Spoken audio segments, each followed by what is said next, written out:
Anatin'ny sosialin'ny mponina ihany moa isan'ireo firenena izay iharan'ny tsy fanjarian-tsakafo i Madagasikara. Ao anatin'ny ady atao amin'ny tsy fanjarian-tsakafo izay indrindra moa dia Niara-niasa tamina orinasa mpamokatra mofo iray. Ny birao nasionaly misahana ny ady amin'ny tsy fanjarian-tsakafo eto amintsika na ny ONN sy ny fanjakana malagasy. Ao anatintsika ara ny fanajariana mahakasika an'izay lovana Manantsoa Christian Rakotondramanga.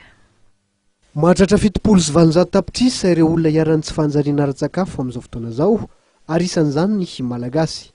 Ao anatin'ny ady atao amin'ny tsy fanjariana ara-tsakafo dia miara-miasa amin'ny orinasa mpamokatra mofo ny birao nasionaly misahana ny ady amin'ny tsy fanjariana ara-tsakafo na ny ONN miaraka amin'ny fanjakana malagasy amin'ny famokarana mofo ny tovanana vy sy vitamina B9.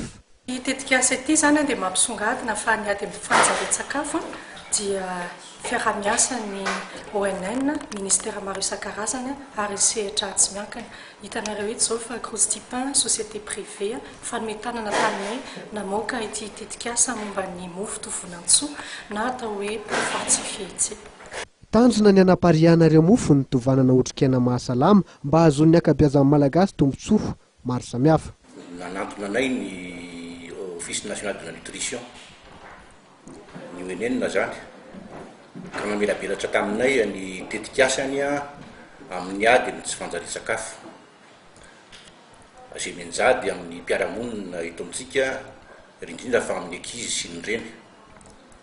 Rehefa natao ny ady hevitra dia resy lahatra zay fa tena zava-dehibe tokotra ny tokony io tetikasa io ka dia nataonay ny fikarohana rehetra dia natao ny fanandramana dia nanapa-kevitra ary zahay fa hitondra ny rablikinay amin'io ady amin'ny tsy fanjarian-tsakafo. Nisy ny fitsidihana orinasa famokarana izany mofo misy vy sy vitamina B9 izany omaly.